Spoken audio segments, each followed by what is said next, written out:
Labai skanu. Man tai tikrai skanu. Skanu? Aš manau, kad tu pasakysi, kad per rūgštų. Ne, nerūgštų rūmų, tikrai Aš ne. manau, kad pasakysi, kai baigsim filmuoti. Nu, labas. Labas. Ką čia veiki?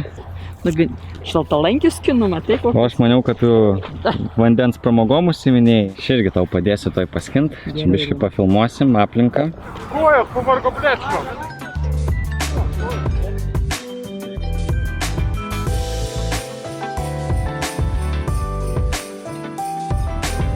Oho, kiek čia daug. Pažiūrėk. Vos mačiai kiek prisirinkom šaltalankių ir darysim džemą. Jama. Hello guys and welcome to our channel. My name is Romas and here we have my grandmother Mo. Labas Mo. Labas. Ką šiandien gaminsime? Šiandieną mes gaminsime. Kad nereikėtų obuolių užkasti į žemę, galima panaudoti jos. Nulupti odelį, išimti ten sėklidės viską ir taip, vidurius.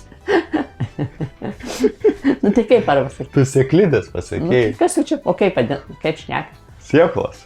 Sieklos iš vidaus ir naudosime šaltalankius. Šaltalankius sutrynėme ir ten liko sieklo, jos nelabai susitrina, tai mes jas prakošime. Man tai jos tiktų, bet man sako, padarom, kad jų nebūtų. Na, pažiūrėk, Romai. Kaip gražiai vai. Jau čia va. Vienos sieklos plaukioja ir prigalvoja visokių nesąmonė, ne Romai. Taip, visi darbai pas mane sunkiausiai padaryti, sunkiausiu būdu. Jo. Tai pažiūrėk, Romai, tai kiek čia sieklų va? Pasiruošėm šaltalankių sultis, 35%. O kad... Parnešiau raudonšiknį monamo. Kokį?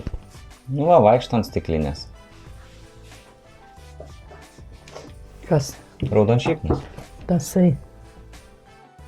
Babaliukas?